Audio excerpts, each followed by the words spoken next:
As you already know, Fanatec announced their partnership with Gran Turismo on July 13, in which a Bavarian company will develop new racing peripherals that will benefit more advanced force feedback technology than ever before. And as Kazunori Yamauchi stated, Fanatec has been on the leading edge of simulation hardware technology for many years. While the quality and performance of their products are impressive, it's their desire to innovate in motorsport that resonates with us the most.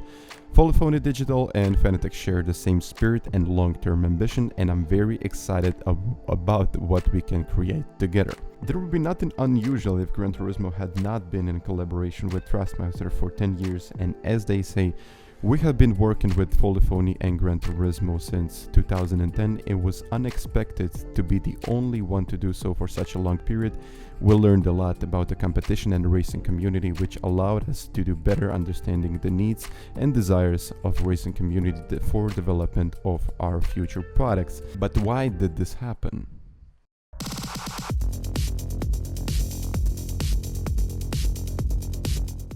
Fanatec CSL DD might be the reason for that. Direct drive, exchangeable quick release system, carbon fiber shaft, and of course it fully supports full Fanatec ecosystem, and it's also upgradable to 8 Nm of torque, which is with an optional kit boosted for I think additional $150 US, but I think 5 Nm is more than enough for most of the sim racers.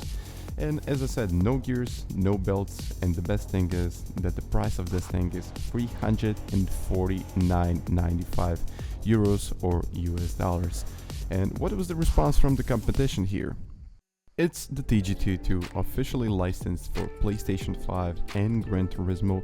It has drift curve calculation, real-time feedback, but who doesn't have that nowadays? The only feature that is probably better is depth feedback. That is not really a thing on Fanatec products yet, but we're gonna discuss that later on in the video. It has also linear and linearity in the wheel, and as I said, that depth motion, 400 watt of peak power out of the box, but I think that's just ordinary nowadays. But the question is, isn't Fanatec more expensive? And the probable reason is no, it's really not more expensive. So I calculated, so $349.95 is the retail price of this CSL DD, and if you want to add a wheel on, it's gonna cost you an additional €199.95 or US, depends on where you live. And of course, if you want a most basic set of pedals, this is the price, so $79.95 for a set of pedals, which I think is quite reasonable. And if we calculate all of those products, so we said $349.95 US or euros, depending on where you live, an additional $199.95 for the wheel. This is the most basic McLaren GT3 wheel, and a set of pedals will probably set you back for an additional €80 or $79.95 to be exact, and we get a total of €629.85 or dollars, as I said before, and depending on where you live, and the VAT might apply on this. And the retail price of this Thrustmaster wheel is $749.99, which I think it's a little bit too much for the product they're actually giving out. And I think it's safe to say is that $625.85 definitely beats a $749.99. But as I said before, if you get the CSL direct drive, you can always upgrade or even change. For example, you can change the pedals, you can change the wheel. Everything is fully upgradable. You can just leave the base as it is and then focus on building something new, and maybe invest in the pedals, maybe invest in the wheel. And you can also build it whatever you like. You can make this product your own product. But if you're thinking about something like a Thrustmaster, you really cannot do that. You buy the wheel and it stays like that pretty much until you decide to sell it or maybe upgrade to something new. But the most important thing about this whole video is the CSL DD PRO. I guess we can call it Pro.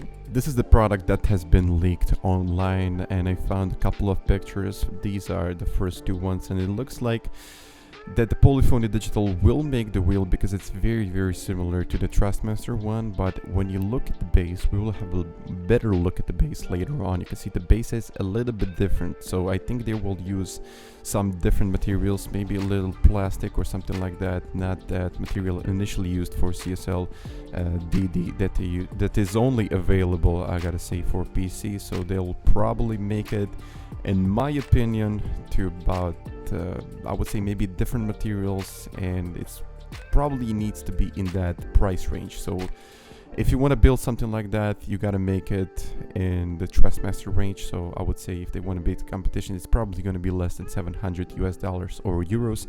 And on this picture, you can see that it's a kind of full product. I mean, it comes in the box with the pedals, and it has a kind of a bendy, I think it's kind of a bendy frame in that, and the wheel is definitely made out of polyphony. It also has all of those really nice buttons that you can use on Gran Turismo, and fully compatible, as I said, with the PlayStation. But the original, you can see the original Fanatec product is only available for PC, and it has kind of a different angle. It's kind of a different structural frame, I would say, and I think this product will definitely need to cost less than 650 euros to about, I would say, 700 euros.